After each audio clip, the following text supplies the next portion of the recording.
Hopefully this will be a short video. I will be going over authoritative document number 2, inspiration 177, number 2177.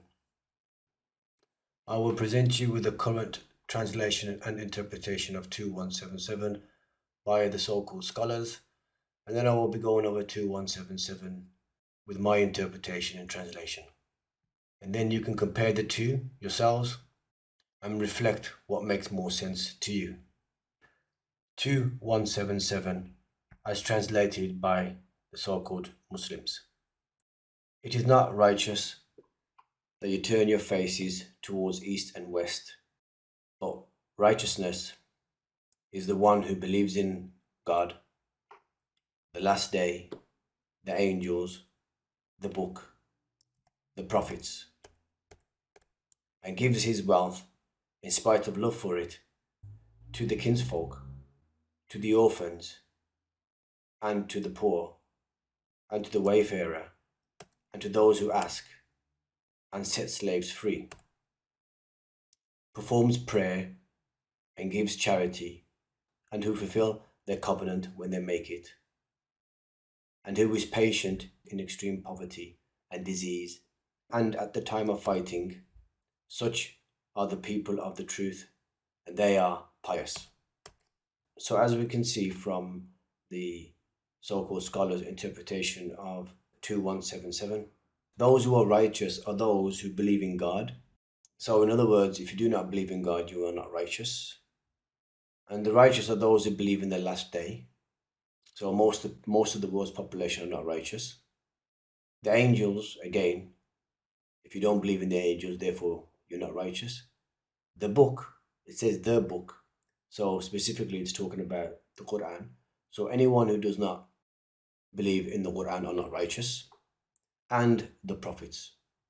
Again, anybody who does not believe in all the prophets are not righteous.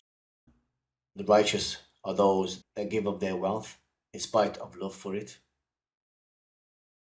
Now, that seems like a contradiction in itself. However, I'll continue. They give wealth to the kinship, or in other words, relatives. Now, this interpretation encourages the so-called Muslims to give money to charity. And for anybody who knows how charity works, once a charity is set up, it never goes away. The problem never goes away. To continue. And to set slaves free. There's no slaves in the Quran, in the so-called Quran. There's no slavery at all. That's a word that has been misinterpreted. To continue. Those are righteous who pray. Now, what prayer are we talking about specifically? The 5 ritual prayers? And those that give zakat. In other words, those that give to charity. But haven't we already mentioned that previously? So, in this verse, according to the so-called translators, the so-called scholars, God is repeating himself twice. To continue. And who fulfill their promise or covenant, and who are patient in extreme poverty and disease. Now, why on earth would somebody be patient in extreme poverty and disease? Wouldn't one want to be the opposite and try and get out of poverty and try and remove himself or herself from disease? Anyway, to continue. And at the time of fighting, again, what has fighting got to do with giving to charity, praying, freeing a slave, believing in this book, or believing in God, and so forth? It sounds very confusing and mumble-jumbled. To continue. It ends by saying, such are the people of the truth, and they are pious. So anyone that does not fulfill those criteria as mentioned earlier are neither honest or pious. Now I'll go over my interpretation, which I believe is the right interpretation, which speaks in esoteric language. 2177. Not as precaution that you focus your attention on every distraction, such as social media, sports, movie stars, sports stars, the main news. All these are distractions. To continue. For precaution are with those who accept 1. The truth of God's natural law, 2. And the day of the revolt. Now, Yawm al-Qiyamah is misinterpreted to mean day of judgment. Judgment is haqq, not qiyamah. Qiyamah is actually a revolt. So it's a day of revolt, not the day of judgment. Al-Qiyamah is actually the name of a surah or authoritative document number 75. So it has already happened. To continue. 3. And those of influence who work according to natural laws. Those of influence are known as Malaki, or in English translated wrongly again as the angels. And Malaki are those who mulk, those who have influence or power. And they are similar to the shaitans, but work in accordance to the natural law. While the shaitans have influence and power over the jinn. The jinn are members of secret societies and they work against the natural laws. To continue. 4. And the divine instructions. Now these divine instructions would have already been present in the manifesto. To continue. 5. And the ambassadors. Again interpreted as prophets. But as we know from the so-called Qu'ran, Muhammad was given a message. Many just call him simply a messenger, but I think a more accurate term would be an ambassador. To continue. 6. And gives of what he has.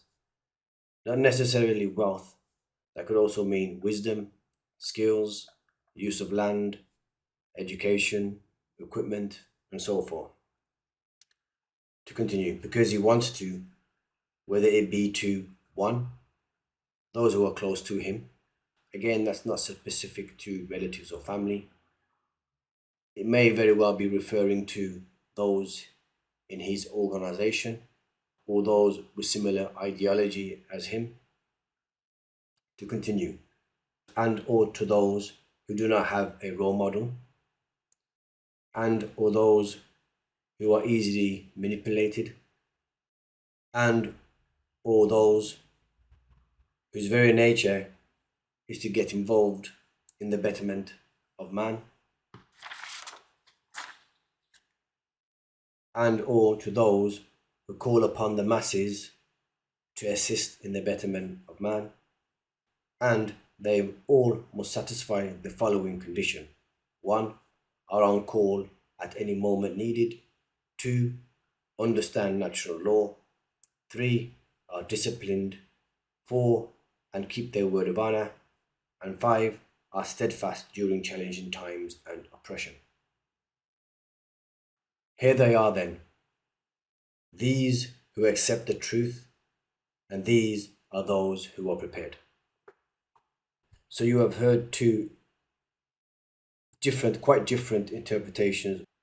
On the one hand, you have heard one which is very passive and basically gives the follower no responsibility whatsoever and lives his and her life in oblivion. Now, my interpretation and translation of 2177 is more than that. It gives you detailed instruction on how to organize oneself and who should be part of this organization and the criteria for those who want to join this organization. And the fundamental basis of this organization is to promote freedom and equality in challenging times and during oppression. To repeat 2177. Not as precaution that you focus your attention on every distraction, but precaution are with those who accept the truth of God's natural law and the day of the revolt, and those of influence who work according to natural laws and the divine instructions, and the ambassadors, and gives of what he has to those close to him, and or those who do not have a role model, and or those who are easily manipulated, and or those whose very nature is to get involved in the betterment of man, and or to those who call upon the masses to the betterment of man. However, and they all must satisfy the following condition: are on call at any given moment, understand natural law, are disciplined, keep their word of honor, and are steadfast during challenging times and oppression. Here they are then, these who accept the truth, and these are those who are prepared. I'll see you at my next video.